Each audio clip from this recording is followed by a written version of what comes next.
Shop the Sherwin-Williams July summer sale and get 30% off paints and stains July 18th through the 28th. With prices starting at $34.29, it's the perfect time to transform your space with color. Whether you're looking to revamp your interior or exterior, we have you covered with bold hues, soothing neutrals, and everything in between. Visit your neighborhood Sherwin-Williams store or shop the sale online. Delivery available on qualifying orders. Click the banner to learn more. Retail sales only. Some exclusions apply. See store for details.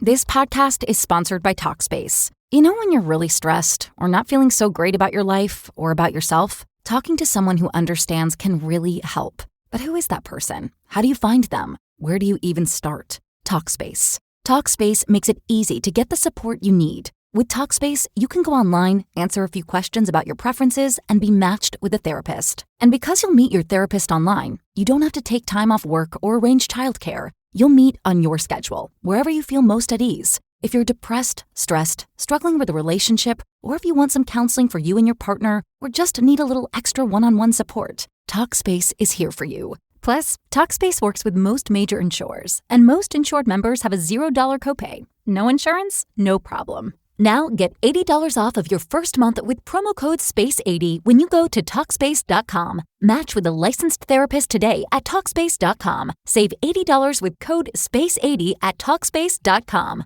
Rise up! Rise up!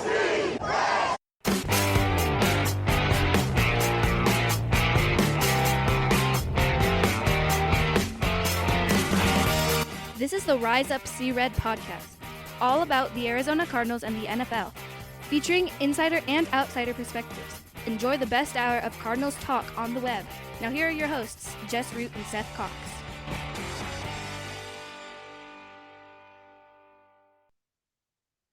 Hello, Arizona Cardinals fans, and welcome to the latest edition of the Rise Up See Red podcast, the best hour of Cardinals talk on the web. I'm your host, Jess Root from cardswire.com, the USA Today NFL Wire site that covers your Arizona Cardinals. And while I don't know which episode this will end up being, because I am recording the yearly opponent preview series, where I get with a bunch of other NFL Wire writers, contributors, to who the Cardinals will play this next season. And this episode is all about the Houston Texans, whom the Cardinals will play in Houston in week 15, so late in the year, part of that really tough stretch on their schedule that they're going to have. And we've done this a couple of times with a great guy, a colleague I respected immensely, Mark Lane, who covered the Texans for a long time here. The late Mark Lane, who passed away. And I have now Cole Thompson, who knew Mark quite well. And Cole worked with Mark on Texans Wire. And Cole is now the managing editor of Texans Wire, our sister site. So welcome to the show, Cole. Again, thank you for coming on. And of course, we can reminisce a bit about how awesome Mark Lane was as a human being, as a reporter, as a friend, as a radio guest, and all that. Mark was a fantastic man. You know that you were a good individual when nobody can say a bad thing about you. And honestly, I have met dozens of people since his passing who have just come up to me and mentioned his name, and never was there a negative thing. That is what made him such a unique person. I was lucky enough to have daily conversations with him, kind of have that great interrelationship because of the Texans. But I remember when I got hired full-time to go replace him as Texans Wire's new managing editor, and Alyssa and Cam and everyone said, Mark always praised your name, but more importantly, Mark praised your work ethic. And I looked at us like, you can't be saying he praised my work ethic when this man told me I got every article under the sun. Just take this one little blurb and turn it into like 200 words real fast, because if I got the other 4,000 that are going to be published by the end of the week. And that was like that was his MO, was that he didn't care about being first. He cared about having the most volume of content. Every single week, you would be fighting with him about, hey, is he going to finish with 20 articles today, 40 articles today, or is this one of those days where he's going to get that one article out and then tomorrow he's going to triple it and have 60 and just beat you to oblivion? That was Mark Lane to a T, and that is what I try to continue to emulate on Texans Wire. And it will. Thank you for coming on, man. Like as the volume Cardinals writer in the online universe, I like Mark put me to shame. I during the summer 6, 7, 8 per day, and I am the volume Cardinals writer when it comes to the online space about the Cardinals in my market. And man, Mark was crazy. I love that man. I love that man so much. And when we heard about his pass, well, I heard about his passing when they told us on Slack. I was like, for a man I've never personally met, I was so sad for several days. It hits you like a ton of bricks, and it really did. I got very lucky to hear it from somebody close and not just online. But it didn't make the news any easier. And I think that was very, very heartfeltly kind of turmoil. I remember sitting in a parking lot at Starbucks and calling one of his other writers. And for the first time in a long time, I let it out, and I kind of let myself feel, knowing that I was never going to have another conversation with him. I was never going to be able to hear his voice again. I was never going to be able to see him in action, doing what he loved for the entire craft. But I think the most important part is that, dang it, we lost a dude that would cover every little thing about the Houston Texans, and now we have to make up for the volume that he was producing every single day. And people are going to be like, why is Texans Wire not talking about the one CBS article that was written about the undrafted free agent that may or may not make the roster, but has a really good 40 time? Because Mark Lane would find that little quote and turn that into something. And by the way, just like, nobody should ever feel bad about like how much work they don't do, because Mark is built differently. Like literally you could do 40 articles and Mark's goal was to do 50 just to put everybody else to shame. It had nothing to do with the fact that he wanted to do 50 articles. It was just the way his brain was wired. And it's one to where at this point I look back and I'm like, dang it, I'm missing. He did not want to be outworked. He did not want to be outworked. That was the beauty of him. And like, I think everybody had that same thing as, I'm going to work really hard today. I'm not going to test myself against Mark Lane, because the second that I do, I'll lost that battle. So yeah, Mark, if you're up wherever you're at, and if you're paying attention to a Cardinals podcast that you used to come on every couple of years, we love you, man. We love you. He's listening because he's critiquing every single little thing that we're saying right now and why we're not getting quicker to the point. That is what Mark Lane is doing. I know him. I know where his brain is. I'm gonna get a message from beyond the heavens going, get there faster. Come on. You're better than this. All right. So let's talk about the 2024 season, which, going into last year, after the incredible 2023 year that they had, with DeMeco Ryans as a rookie head coach, CJ Stroud coming out. And I guess last year was Jaden Daniels was the 2024 CJ Stroud, but year 2 for CJ and the Texans was a little bit more of a struggle. They start off gangbusters 5-1. And again, they still made the playoffs, something that they've been doing because the AFC South is the state in which it is. They made the playoffs for the second year in a row. They won the divisions. They have to go in 10-7, lost in the first round, and giving them now four division titles in the last 7 years, albeit different ways. Tell me about last season. And I think in some ways people viewed what the Texans did as, well, the end result of winning the division was good, that there were higher expectations for this team entering last season. This podcast is sponsored by Talkspace. You know when you're really stressed or not feeling so great about your life or about yourself? Talking to someone who understands can really help. But who is that person? How do you find them? Where do you even start? Talkspace. Talkspace makes it easy to get the support you need. With Talkspace, you can go online, answer a few questions about your preferences, and be matched with a therapist. And because you'll meet your therapist online, you don't have to take time off work or arrange childcare. You'll meet on your schedule, wherever you feel most at ease. If you're depressed, stressed, struggling with a relationship, or if you want some counseling for you and your partner, or just need a little extra one-on-one support, Talkspace is here for you. Plus, Talkspace works with most major insurers, and most insured members have a $0 copay. No insurance? No problem. Now get $80 off of your first month with promo code SPACE80 when you go to TalkSpace.com. Match with a licensed therapist today at TalkSpace.com. Save $80 with code SPACE80 at TalkSpace.com. How was it for you? They underachieved. I think that's just the biggest takeaway is they completely underachieved from the internal goals. I mean, you had CJ Stroud double his interception total. His passer rating dropped by 10%. His yards per attempt dropped by 4 total yards. He threw more second half interceptions in last season than he did his entire career at Ohio State and during his rookie season. But there was more than just regression offensively. Injuries stockpiled up on this team that really kind of threw a wrench in the offensive identity pretty early on. You know, they add in Joe Mixon. Mixon has the great week 1 performance against Indianapolis, and then he misses 3 games afterwards because of the illegal hip drop tackle made in the Chicago Bears game. So now your run game becomes obsolete. Nico Collins is on pace to finish with over 1,900 receiving yards and 15 touchdowns and leading the NFL in receptions. And then he suffers a hamstring injury in the first quarter against the Buffalo Bills. Now he's out 5 weeks. And he doesn't come back until Stephon Diggs is already out. Diggs comes on in. You sign him to a 1-year deal by restructuring his contract. That way you have money freed up so you can pay Nico Collins long-term. And he ends up having a really good role once Collins goes down. But week 8 rolls around, non-contact torn ACL. He's done in 8 games. Tank Dell's injury. You know, he was coming off of an injury the year before with a broken leg, and then he gets shot in the offseason, which, again, not his fault. You know, just life happens, and unfortunately, wrong place, wrong time. That led to him having a little bit of a setback. Then he suffers a torn LCL and an ACL and an MCL, and he has to get reconstructive leg surgery, and he still has another surgery to where he's probably not playing in 2025. So people want to look at the offense and say it was so underwhelming because of CJ Stroud took a step back.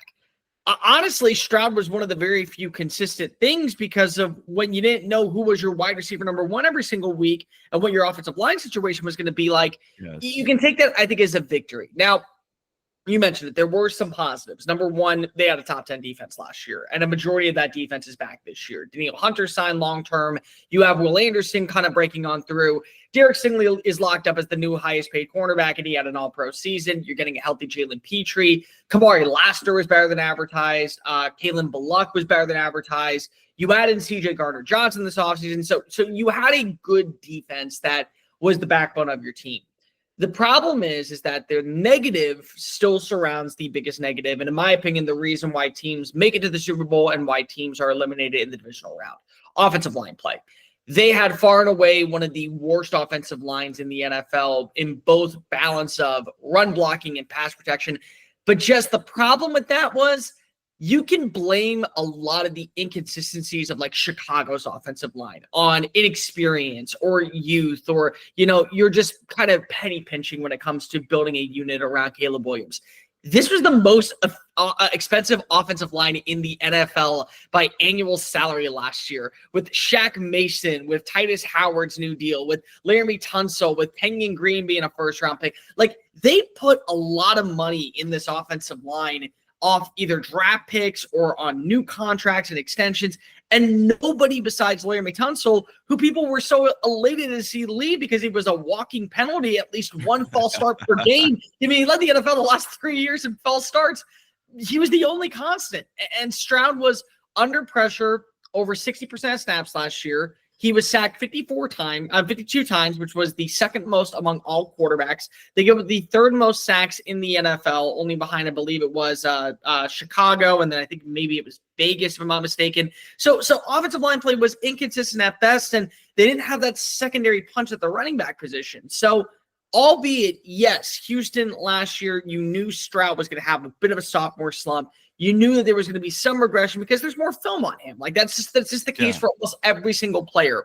But the expectation was this team should have been 11-6, 12-5, competing for a number 2 seed right alongside with Kansas City and Buffalo and Baltimore. And instead, with more money attributed, with better players, with a more quality roster surrounding CJ Stroud, you finished with the exact same record that you finished with when he was a rookie and there were no expectations. So, yeah, in a sense, you can say positively, you made the playoffs, you won the AFC South, You won a playoff game against Justin Herbert. And once again, as the underdog in that playoff game, you look like the more complete team. I mean, from the second quarter on, you mollywopped Los Angeles, just like you did Cleveland the year before.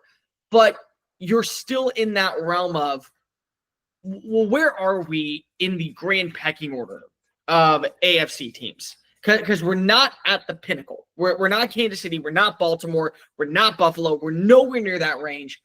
But we feel like that we should be, especially now that all these players are signed long-term. All these players are locked up. Oh, and by the way, this offseason, we're going into negotiations with two of our better players that we cannot afford to lose in Will Anderson and CJ Stroud. Yeah.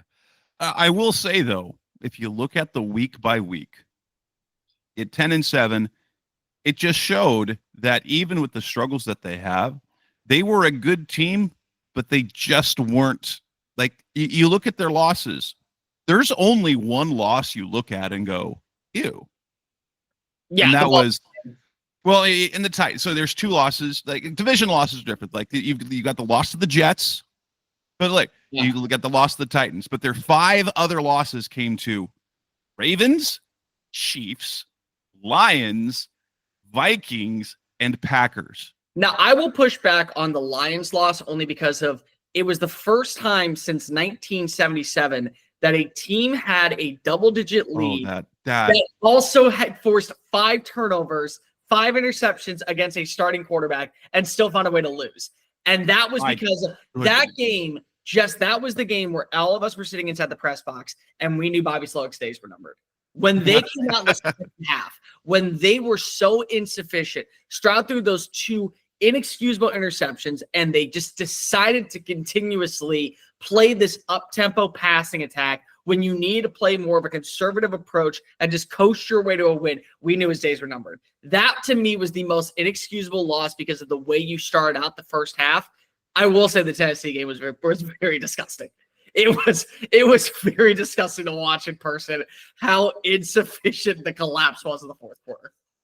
Yeah. But like when you look at just like the picture, they lost to like 5 of their 7 losses came to some of the best teams in the NFL. Now, when you look at the fact that they lost to Detroit and Jared Goff threw 5 interceptions, and that tells you about that Lions team that was ridiculous. But it showed ultimately that the Texans last year were a good team that wasn't quite on the level of the great teams. And so you can't feel too badly other than they had 10 wins, and like Stroud did look like a different quarterback. But of course he's going to look like a different quarterback when he's getting hit more often. The confidence in the weapons that he's got on the field is less. And so his year looked almost identical to Brock Purdy's, and the Texans won 10 games and 49ers won 6. Yeah. It says a lot about your defense. It says a lot about the growth of what you have with Will Anderson, who was a Pro Bowler. He finished with 12.5 sacks, led the team in tackles for losses, led the team in pressures. A guy would have been an all-pro and would have fought for probably at least better voting in Defensive Player of the Year if he didn't miss 3 games. Like, again, he also missed several games. So imagine what his numbers could have been if he stayed fully healthy for 17 games. Danielle Hunter, I still think is one of the most underappreciated players in the NFL. He really is. Because of he is a sack away from having 100 sacks in 10 years. And over the last 4 years, I mean, Jess, he's averaging over the last 4 years 14 sacks and 19 tackles for losses. And we never mention him alongside the Myles Garretts of the world or the Trey Hendricksons of the world. It's like, oh, and there's Danielle Hunter. Like, there he is. He's a good dude. That's it. That was one of the most interesting moves to basically go from Jonathan Grenard, also good, to Danielle Hunter and have him swap places. And neither one missed a beat either. Like, both of them were really good in the same system last year. They were both really good. But I think Danielle Hunter, he puts more.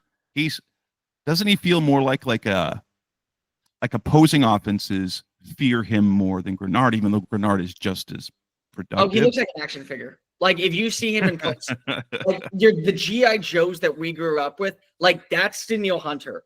And honestly, the most horrifying part of the offseason that we all kind of sat there and just felt a pit in our stomach was we met with him during OTAs. And he talked about how one of the main goals that he wanted to do this offseason was get a little bit faster, get a little bit more agile. I also added 10 pounds of muscle. And I'm just like, where does it go? Because you already are just a basically Herculean type person that we can't fathom being around. And it truly is. And the way he talks, he's very slow with his delivery and he's very meticulous about how he says it. On the field, he probably invokes fear in any single rookie offensive tackle. Like any single player that has played less than 1,000 snaps says, oh, by the way, Danielle Hunter is your target that you got to go up against. Just let him go through. Let him, because if you don't, he's going to bully you and he's going to make you feel so in fear. You're going to go home in the shower and wonder, did you pick the right career path after going up against Danielle Hunter? Like that is the level that he plays at. And he's so consistent. And that was a big reason why I think last season, you look at the growth of Will Anderson, teams had to go ahead and focus in on Danielle Hunter because they know what type of talent he is. Like fans may not appreciate Danielle Hunter in the biggest, most prominent light as one of the premier pass rushers, but the NFL does. And I think that they made sure that last season we are taking him out of plays. But then you have to factor in, you got to hope that Will Anderson is not improving. And with D'Amico Ryans as a head coach, with the way the defensive line has been very well established underneath Matt Burke, he's become a fixture in the AFC. And if he is not, in my opinion, a top 10 pass rusher in the NFL, he is literally the first name off the list going into 2025. Yeah, and the part I am very interested in how Will Anderson does, because that was the guy the Cardinals could have had. Yeah. Had they not made that deal. Now, do I love Paris Johnson? Yes. But every time that Will Anderson improves and he becomes closer to that all-pro pass rusher that it looks like he's going to be, you look at Paris Johnson, you go, okay, bud, you've got to be the mainstay. Not just good, you've got to be a great left tackle. You got to be at least a multi-Pro Bowler, one-time team All-Pro. Because he does look like he could be that guy. So that there's that. And then we got the Darius Robinson pick as well. So if Robinson, so it comes down to though, is the sum of Paris Johnson and Darius Robinson equal to or greater than Will Anderson? I mean, that's the thing we'll never know. Honestly, Monty Ossenfort, when he made that deal, I thought was one of the smartest ploys, because if he moved back to get enough draft compensation to realize he wasn't staying at 12, like he was moving on up to get Paris Johnson. And I remember hearing around the league going into that week that Paris was the target for Arizona. They loved him, and that they loved him so much that you get him at 3 and you just bank on it being the upside. And then it's like, no, you know what we're going to do? We're going to go to 12. We're going to move up to 6 with Detroit, and we're going to get him and save a couple $million because of where the draft slot is. I thought it was a really smart move by Monty. And I like them. Like, I am very high on Arizona going into this year, like a lot higher than most others when it comes to what their ceiling can be. They've done a good job, but there's always going to be the back part of your mind when Will Anderson signs that mega contract and is living up to all-pro status. Did we make the right move? Because you're banking on Darius being more than just a one-man rotational guy, and you're banking on Paris Johnson to be a Pro Bowler every single year.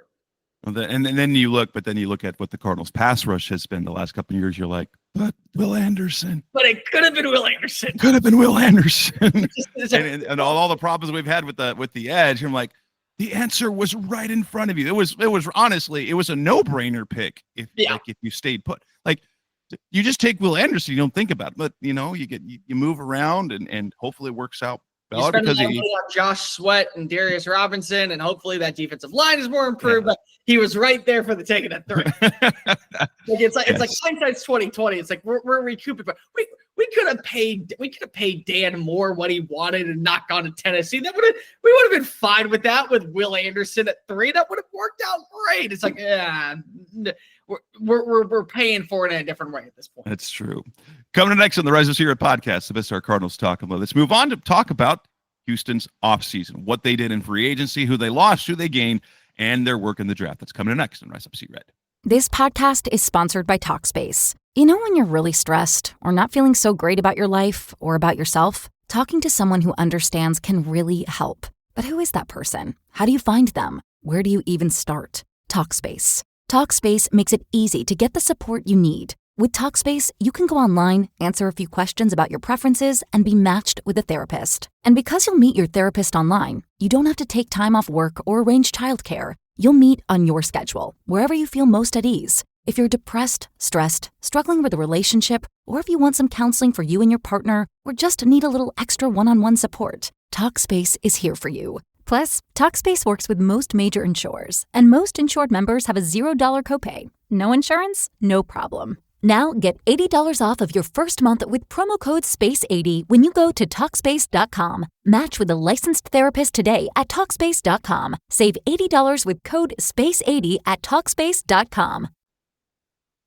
We're back on the Rise of Seer podcast, the best star of Cardinals talk on the web.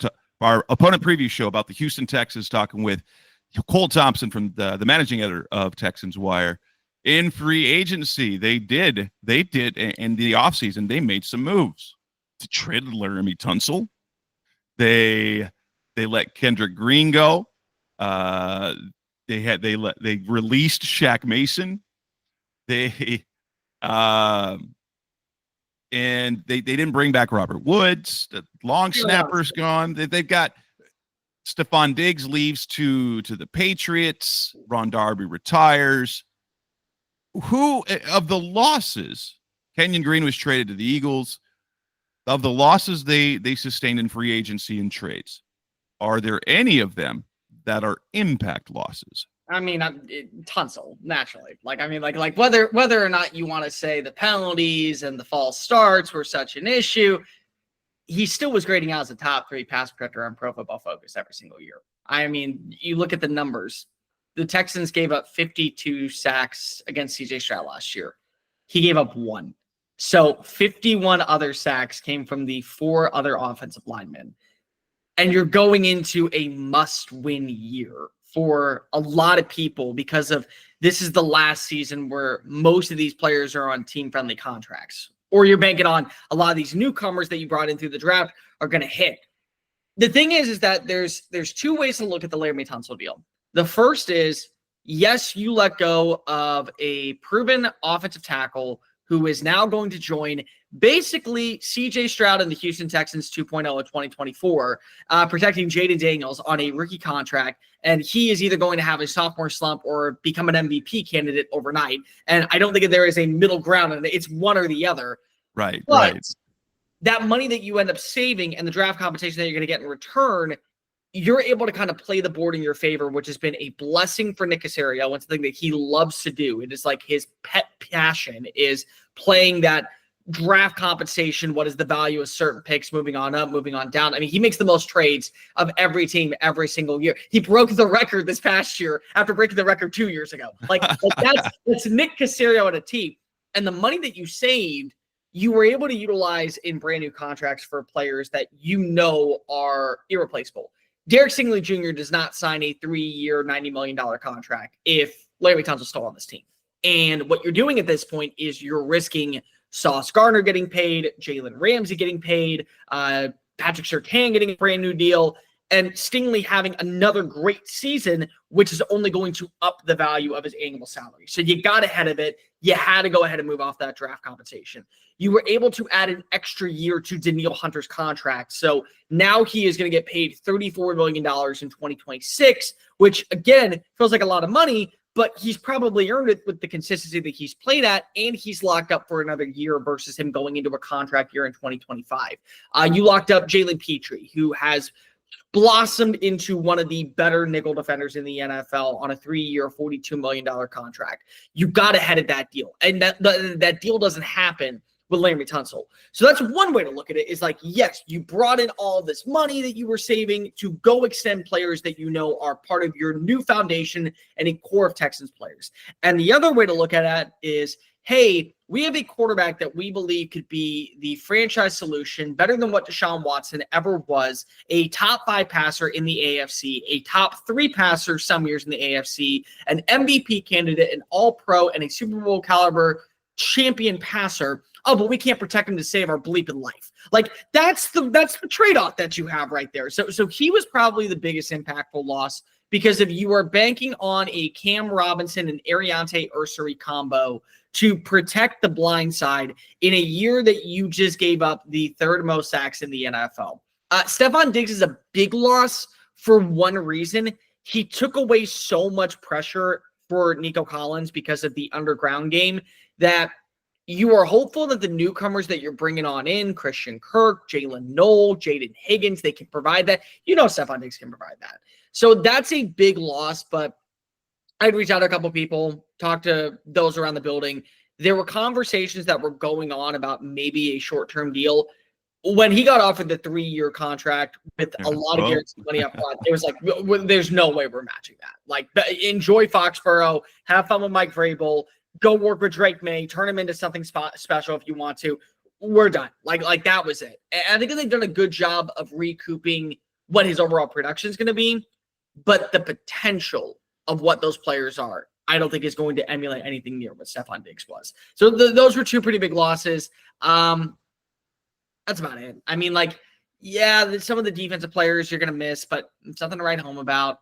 Some of the offensive personnel members, you're not like Shaq Mason aged overnight. Like, I remember we made a joke that he turned 31 at the start of, I think it was preseason. I think it was game 1 of the preseason. And it's like, when you turn 30, your back starts to go out. You want to sleep in a little bit more. You can't drink as much as you used to when you were 29. You got to take a pill every single day. Like, that was Shaq Mason literally at age 31 for getting out of play. He aged so quickly that it became a liability to put him on the field. So as bad as it is to lose a veteran that had a really good 2023, his 2024 season was nowhere near sufficient enough to warrant him a starting spot in 2025. Cam Robinson, Laken Tomlinson now on the offensive line. They add Christian Kirk, a quietly nice move to add there, because if he stays healthy, he is productive. He's really good in the locker room. He's well liked, and he can play in the slot. He can do things outside. He's really kind of productive, and especially when you're going to be waiting for Tank Dell's return. That was a really good move, in my opinion. You get CJ Gardner-Johnson in a trade. You add Sheldon Rankins, Darrell Taylor, Nick Neiman. Of these additions, is it going to be Kirk, Robinson, Tomlinson that are the biggest, and Gardner-Johnson as well? Are those the guys that they're counting on as being impact additions, or are there some lower, under the radar moves of those additions and free agency that will be so productive? I 1,000% agree with you, Jess. The Christian Kirk deal, I mean, yes, I'd want to see him signed to an extra year on the contract, just because of if you're trading for a player, I feel like that, especially one that when he's at his peak can give you 785 yards to 925 yards on average, 70 catches, 6 touchdowns. I'd probably want that locked up long-term, but you gave up a 7th-round pick. I mean, I don't know many teams that are willingly giving away late day 3 compensations and landing a player who at his peak is probably a 1,000-yard playmaker. And you brought it up. He's very well respected in the locker room. It took literally, I think, a day for him to kind of build that rapport with CJ Stroud. I talked to Nico Collins about him, and he was raving about just the attitude, the way he presents himself. So that's going to do really good, I think, for the locker room. I think it's going to do really good for a Nick Caley-led offense, which, again, is the other big addition of the offseason. No more Robbie Slowick. Right. Bringing Nick Caley as your new OC. CJ Gardner-Johnson, again, it's another fleece of a trade because Philadelphia is not going to miss him at all because of what they have in terms of, we're just going to draft every single good player in the secondary that has ever existed and turn them into all pros. But the recoup was all you got to do is give up a day 3 pick and a former first-round bust in Kenyon Green that was on the chopping block to begin with. And you get a really good defensive back that is healthier than a Jimmy Ward, who is dealing with off-field situations right now to where we don't even know if he's going to make the active 53-man roster. And you have questions when it comes to what Eric Murray was going to be worth. He's a massive upgrade over Eric Murray, and his contract is cheaper than Eric Murray's. So that's probably another one that is going to be really beneficial, pairs extremely well with the style of play that Kalen Bullock is in. Also, when it comes to Jalen Petrie in the slot, I think that's going to do pretty good numbers as well. Darrell Taylor was one of the more underrated signings. I think that is your number 3, number 4 situational pass rusher on third downs, to where Sheldon Rankins, maybe you leave in because he's a better bull rusher, but you take out like a Tim Settle and you shift a Darrell Taylor inside for the speed element. That's going to allow you to, I think, double your pressure rate in the interior, which is going to do great in the AFC South for a lot of these quarterbacks that are playing behind minuscule offensive lines. You know, Indianapolis, they lost a lot this offseason with Ryan Kelly going to Minnesota and Will Fries going to Minnesota. You're revamping your entire offensive line down in Jacksonville. Tennessee's got a bunch of new players and a brand new personnel kind of feel going into this year for Cam Ward. So there will be an opportunity for, I think, Darrell Taylor to make a pretty significant impact early on in the season. And then Lakeland Tomlinson, he's a what you see is what you get offensive lineman, and that's not a bad thing at this point. Like, I remember when we were talking in the offseason about who were some names that I would love the Texans to bring on in, and I mentioned Will Hernandez for you guys because of I think he's a what you see is what you get offensive lineman. There's no hiding what is his strengths or weaknesses. You know what he's good at. You know what he's bad at. You know that there are some things that he can improve upon, and you know there's some things that you just got to kind of take and roll with the punches. That's Lakeland Tomlinson. If he can be a dude that gives up maybe 12 pressures in a month and 4 sacks in a month, but he's really good at run blocking, and he's doing a good job of creating those second chance opportunities for Stroud in the backfield. The play action pass is really prominent. That's going to be a big, big element. Cam Robinson, he's here on a 1-year contract. He's going to start week 1, but if Tay Ursary is the better option, they have no problem moving in the 2nd-round pick out of Minnesota. And then Nick Chubb, who was the latest addition who was signed. Nobody knows what he can be. But, I mean, right. Jess, if he ends up, like, there's no fault in this contract. And the reason I say that is because of it's $2.5 million guaranteed. If he is getting you 600 rushing yards and 4 touchdowns, for $2.5 million, okay, the going rate for some running backs is $3-4 million to get you 375 yards and average 3.3 yards per play. If he ends up becoming the all-pro version of himself, just leaving Cleveland and ends up hitting his stride like he did a few years ago, it's $5 million. You're really not going to take an all-pro running back caliber player or even a Pro Bowl caliber running back player on a 1-year, $5 million contract to take pressure off of CJ Stroud. Like, there's no downside in that deal if he can just get on the field. Like, that's the way that I view it. But Christian Kirk would be number 1 for me. Number 2 would be CJ Gardner-Johnson. Darrell Taylor 3, Lakeland Tomlinson 4. Awesome. And then we go to the draft where they wheeled and dealed. I'm a fan of, honestly, all 3 of their first picks. They trade out of the first round and move back. And it gets the Giants, their quarterback in Jackson Dart, and they take Jaden Higgins. In fact, I liked, and especially Big 12 guy myself, I'm an Arizona State fan. I've been going to ASU games since 2000. I went there. I graduated from there, and I've been going. I got season tickets there since 2007. And so the move to the Big 12, I got to see these guys play. Jaden Higgins and Jalen Noel. Fantastic. And they got both of them. I would have liked the Cardinals to have drafted one of them, but they didn't draft any receivers. So They get Jaden Higgins, and the Texans are one of the teams that has their 2nd-round pick in Higgins signed and gave him a fully guaranteed contract, causing problems around the league. I say everyone's pissed off because of Nick Cassino got ahead of it. It's like, hey, we're going to trade back. We're going to get a 3rd-round pick. We're going to get an early 2nd-round pick. We're going to get a 4th-round pick. And we're going to sign into a deal that most teams would love to sign their 1st-round pick for. Best of luck to the rest of the league that's trying to get So you got Jaden Higgins, the tall, fast one in round 2. And then Tay Ursary, athletic tackle out of Minnesota. And then in round 3, Jalen Noel, who is the little shorter, skinnier, but even faster Iowa State receiver. Where does Higgins play? Is he going to be a day 1 starter Urster, I know you said could end up the starter. Where does Higgins sit in the expectations as well as Noel?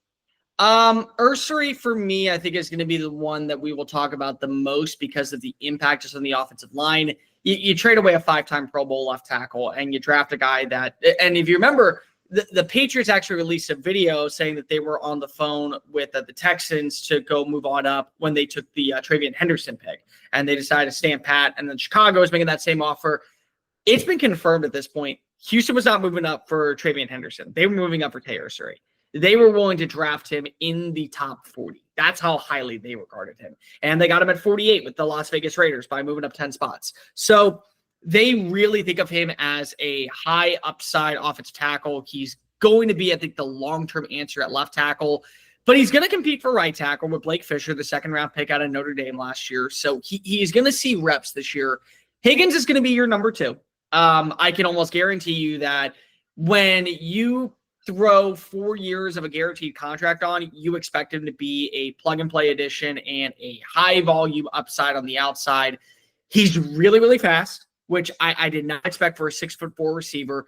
He's also really consistent when it comes to his catch radius. Like, I remember going back and watching a lot of his film, and his routes are not crisp. They're very rounded off at the very top. They can sometimes be cut short, but he doesn't drop any footballs. So, like, you'll take the, hey, maybe he's a little bit late on a cut, so instead of getting 14 yards, he's only getting 11 yards, but he's not dropping the ball in the process. You're still getting the first down. And he does have a lot of similar skills to Nico Collins, which, I think is really good for him because he's going to be learning underneath a rising top 10 wide receiver in the NFL and playing on the outside. Noel is interesting because of Noel's comp, in my opinion, was Christian Kirk. I love the speed. I love the route running. I love the mechanics. I loved his red zone efficiency.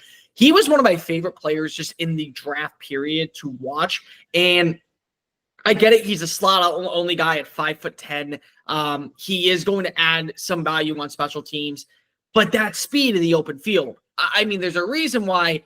Hey, I'm kind of down on Iowa State going into this year, and I'm very down on Rocco Becht. And it has nothing to do with I don't think that Rocco Becht is a good player. It has everything to do with you're losing 2 1,000-yard wide receivers who every single day you're like, oh, by the way, Higgins is not open. Okay, well, here's Noel. We're just going to hit him across the middle. Here's 14. Right. Oh, they're double teaming Noel. Okay, let's go 30 yards down the field. There's Higgins. We're good. Lock it on up. 11 wins. Matt Campbell is the hero of Ames. Like I'm down on Iowa State because of what they're losing. He didn't participate in OTAs and a mini camp. He was dealing with some lower body issue. They don't expect it to be a long-term deal. I think he will be a primary contributor on special teams really early on. He'll compete for that kick return job. He'll compete for the punt return job. And then he'll mix his way in with Christian Kirk. I think that Kirk, his veteranship, the overall identity of him inside the slot, and the role that he plays as a security blanket for quarterbacks will give him the slight advantage right now to be that starter. But they will look at Jalen Noel as the long-term slot option. And I do think that there will be some type of role for him in, whether it be the red zone or on third down or a chain mover. That you didn't draft him when you had a need at tight end, at safety, at linebacker, at defensive tackle, on the interior offensive line, to let him just be a guy that's going to catch 20 balls and finish with 200 receiving yards in the third round. The other picks that the Texans made in round 3, USC cornerback Jalen Smith. In round 4, another USC. They went heavy Big 12. They went heavy Big 12 as they get. No, never mind. USC's not the Big 12. They're Big 10. I knew that. I just got used to the years of USC. No, Woody Marks. So you get Woody Marks, running back. Jalen Reed out of Penn State in round 6, the safety. Florida quarterback Graham Mertz. That's just it. That's the classic draft a day 3 guy and see what happens because you guys have your starter. Yeah. And Keontae Hamilton out of Rutgers, defensive tackle, and Luke Lachey. You get Iowa tight end, round 7 as well. Any of those guys expected to have any sort of impact as rookies? Jalen Smith on special teams. Frank Ross loved him. Part of the big reason why they want to move on up was because they just thought that for a special team standout player with that speed, with the ability to play the gunner role, he is going to have an impact. Now, defensively, no idea. Probably not, because if you have your 3 cornerbacks, you have your 2 starting safeties, but he will contribute on special teams. Woody Marks, going into the year before the Nick Chubb signing, I thought he would probably be one of the more efficient pass catching running backs, because that's all he did when he was at Mississippi State. Like, literally, if you go back and you look at his numbers, he has over 220 receiving receptions, and he has over 2,000 receiving yards. Like, he was a playmaker out of the backfield in Mike Leach's pass-happy air raid offense. And then last season, when he was playing underneath Lincoln Riley, they utilized him out of the backfield as a receiving threat. Got better yards on the ground for the first time. But now with Nick Chubb there, what's his role going to be is pretty interesting. Luke Lachey is just very intriguing because it's an Iowa tight end, and something tells me that Iowa tight ends find their way to make it to the active 53-man roster. The Texans don't really have that full-time blocking option right now that, when you look at Dalton Schultz, he's a receiving threat. When you look at Brevin Jordan, he's a receiving threat. When you look at Cade Stover, you don't know what you're getting out of him. 4th-round pick out of Ohio State in 2023. You think that 2024, you think that's going to be something that can grow, but you're not entirely sold on it just yet. So I think that maybe Luke Lachey can find that role, whether that be as a chip blocker inside the red zone, very Durham Smythe. Like, hey, you're going to do this one thing really, really well, and then when we have to utilize you in the passing game, we can. But that'd be it for right now. A lot of these guys are just kind of wait and see. Like Graham Mertz, who even knows if he suits up for a football game? Like, he may just be like, hey, we drafted you because we coin flipped you and Quinn Ewers, and it landed on tails. So I guess welcome to Houston. Like that could be the selection for all we know. Coming up next on the Rise of Spirit podcast, the best our Cardinals talk on the web. Let's move on, and we'll look ahead at the 2025 season for the Texans. That's coming up next on Rise of Spirit. This podcast is sponsored by Talkspace. You know when you're really stressed or not feeling so great about your life or about yourself? Talking to someone who understands can really help. But who is that person? How do you find them? Where do you even start? Talkspace. Talkspace makes it easy to get the support you need. With Talkspace, you can go online, answer a few questions about your preferences, and be matched with a therapist. And because you'll meet your therapist online, you don't have to take time off work or arrange childcare. You'll meet on your schedule, wherever you feel most at ease. If you're depressed, stressed, struggling with a relationship, or if you want some counseling for you and your partner, or just need a little extra one-on-one support, Talkspace is here for you. Plus, Talkspace works with most major insurers, and most insured members have a $0 copay. No insurance? No problem. Now get $80 off of your first month with promo code SPACE80 when you go to Talkspace.com. Match with a licensed therapist today at Talkspace.com. Save $80 with code SPACE80 at Talkspace.com. We're back on the Rise of Spirit podcast, the best our Cardinals talk on the web. Talking to Cole Thompson still about the Houston Texans. We move in our opponent preview as we look ahead to the 2025 season. With the additions made, with the changes, with a 3rd year of C.J. Stroud, what are the expectations for the Texans in 2025? Guarantee make the conference championship is the full-fledged expectation. You have a quarterback that is going into his 3rd season that is going to want to get paid a bucket load this offseason and become one of the highest paid quarterbacks. And he has an agent in David Mulugheta that will get that job done. You have a wide receiver that, when fully healthy, is a top 3 playmaker, at least based off of the way his production has been, Nico Collins. You changed up your offensive personnel by firing Bobby Slowick and bringing in Nick Caley. You're going to have, in my opinion, if not the best defense in the AFC, the 2nd best defense in the AFC, and a top 3 defense in the NFL. Your schedule still features 6 games against 3 sub-500 teams in your own division that, at this point, 2 have questions when it comes to quarterbacks. All 3 have questions when it comes to offensive line play. And every single one is implementing a brand new player that they're hopeful can be a foundational piece like Will Anderson and CJ Stroud were. So you have a major advantage over every single one of them. You also still have to play against first-place teams, but you do get Buffalo at home. You beat Buffalo at home the last time. You also get to play against the NFC West, where Seattle has a ton of question marks, I think, going into this year. I don't know what to make of San Francisco going into this year. Again, Arizona, we will have a good understanding about what they are as a team by week 15. At that point, they'll either be in the hunt for the playoffs or they'll be looking to start fresh and saying, hey, Kyler Murray's not the long-term guy. So that could be a toss-up game at that point. The AFC West, I don't know what you're going to get in Las Vegas with Pete Carroll now in charge. I don't know if you're going to see regression for Bo Nix out in Denver, but you get them pretty early on in the season. You already beat Los Angeles. Last year, you beat the brakes off of Justin Herbert, and that game's going to be in week 17. So we don't know what this Texas team is going to be. You got to be 11-6, I think, guaranteed, because you can't just settle for this mediocre of, well, we shot ourselves in the foot too many times. Like that excuse gets old. Like, with the talent that you have, even with the loss of a Stephon Diggs and a loss of a Laramie Tunsil, you still should be 5-1 in your own division. If you think that you're good enough to compete for a Super Bowl, you should at least split between Kansas City and Buffalo. You probably should split between Los Angeles and Baltimore. You probably should split between Tampa and the Rams. And you probably should win most of your other games. So I think 11-6 should be the expectation.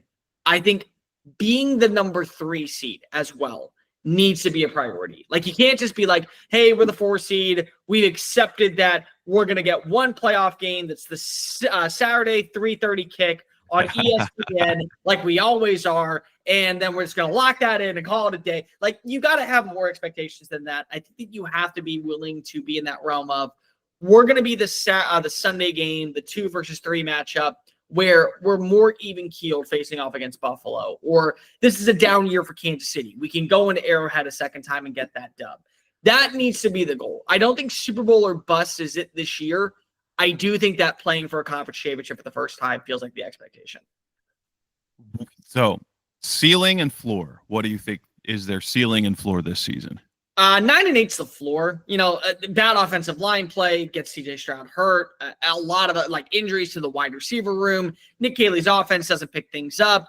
And then also you see improvements with Tennessee, like Cam Ward is as advertised, and he's this year's version of Jaden Daniels. Maybe that ends up factoring in. So 9-8 feels like the floor for this team.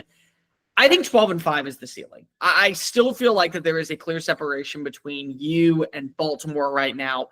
Baltimore's got one of the best rushing attacks in the NFL. They also beat the brakes off of you. Honestly, the joke that we made last year was that the Texans were the halftime show for the Beyonce concert. That's really what that game was for everyone out there on Netflix. I still think that Baltimore is a little bit better than you. I think that you're going to have your fair share of struggles with the Los Angeles teams. I think that you're going to drop a game that you shouldn't. It may be Arizona. It may be Tampa. It may be Las Vegas, but you are going to drop a game that most people probably have you as a 6.5-point favorite, and you're not going to be able to cover and just going to outright lose.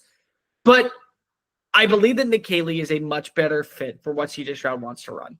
I think that the wide receivers, because of the untapped, unknown potential of a Jaden Higgins, a Jalen Knoll, and a healthy Christian Kirk, is going to elevate the passing attack. And I think that the defense is going to bail you out of trouble more often than not. So you add all that together, 12-5 feels pretty on brand for the Texans. Maybe a second seed. I think at worst a third seed. And you touched on it, that game against the Cardinals. What is your feeling about how the Texans and Cardinals match up this year? Not looking for a prediction, obviously. It's way too early. But in terms of type of competition, how do you view that game at this point of the offseason? Well, and just I'll tell you right now, when I do my predictions for playoff teams, I'm going to have Arizona as my number 7 seed. I believe Arizona is going to make the playoffs this year. I'm very high on the additions that they brought in this offseason. I love the Will Johnson pick. Like the fact that you got Will Johnson in the second round, and he's going to wear number 0, and he's going to be that silent assassin. It's that is just pure, okay, Monty Ossenfort knows what he's doing. Good job. You're crushing the draft. You're not over-selecting. The Walter Nolan pick, again, is another really good selection to better this defensive line. I think that the defense by Jonathan Gannon is going to put pressure on CJ Stroud. What this is really going to come down to, in my opinion, is which quarterback has the fewer turnovers, who can be better on third down, who can execute and live in manageable situations. I think that Josh Sweat is going to get after Ariante Urser in that game if he's fully healthy. I think Darius Robinson is going to be a lot better this year. I think Buda Baker is, again, like the Danielle Hunter of secondary players, where we all know that the NFL thinks he's good. I don't think the league fans actually care enough about analytics. And they always just crap on him. They're like, oh, yeah, he's like the sixth best safety. But it's like, no, he's anytime. Like, it would make me so mad when Doug Farrar and them when we're doing the touchdown wire things, and Buda was never included. Well, he mentioned analytically, nobody likes Buda Baker because what he is, he's different in the fact because he's not a ball hawk type player.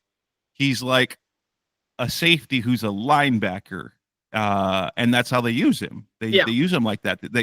But the NFL likes him. Coaches and players, they respect the hell out of him. But what's different about like the analytical safeties? They're ball hawks. They get interceptions. They break up passes. There aren't many safeties in the NFL that do what Buda can do, and he does it the best out of all of them. It's like Danielle Hunter. There's so many things that he just does that nobody respects, but then when you watch the film, like you hear the league talk about, it's like there was an interview. Who was it? George Kittle, I think it was a couple days ago on Bussin' with the Boys. And like, yeah, the one player I hated going up against is Buda because he's a nightmare. They build a defense around him. They're like, here, you're the centerpiece. We are going to do what you do. And that could be a problem for CJ Stroud. But again, it's going to come down to which quarterback can live in the most manageable situations going into third down.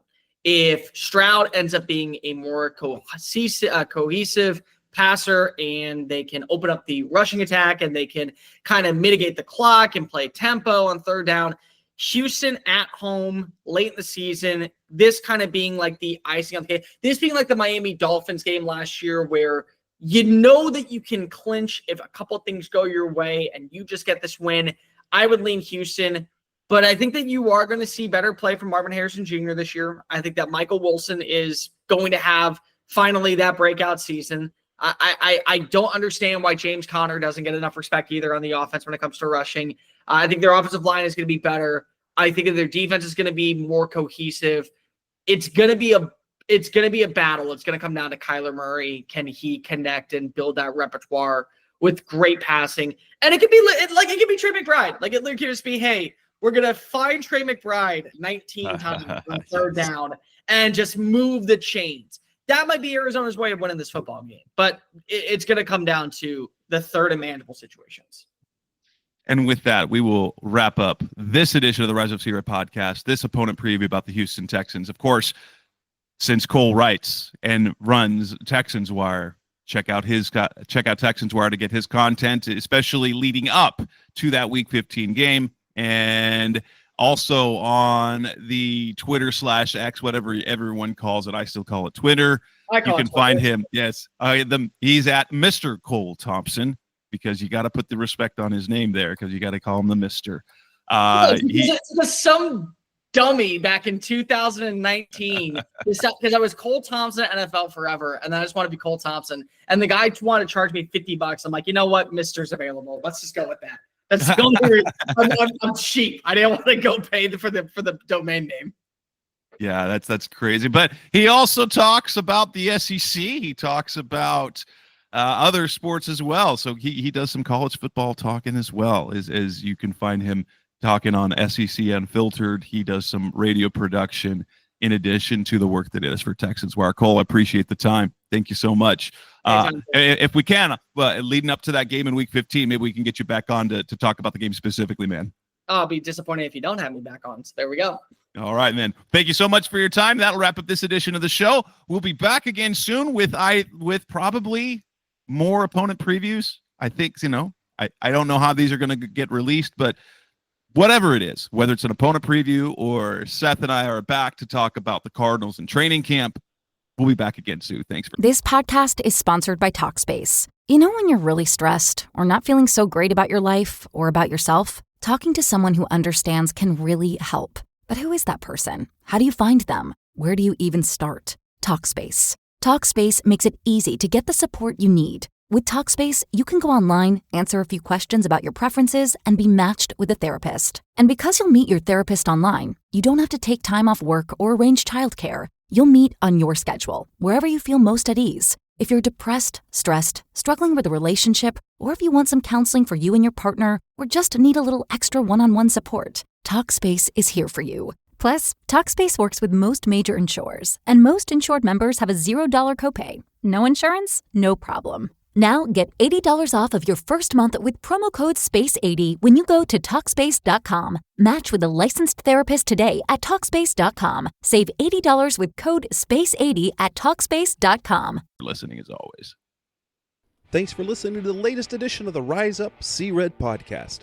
Listen to previous episodes and subscribe to the show on Apple Podcasts, Stitcher Radio, Audioboom, or many other podcast platforms so shows are delivered directly to your mobile device. Please give the show a 5-star rating and always support the sponsors who support the show. We'll be back soon for the best hour of Cardinals talk on the web. Rise up, Red Sea, be Red, See Red, and of course, Rise Up, See Red.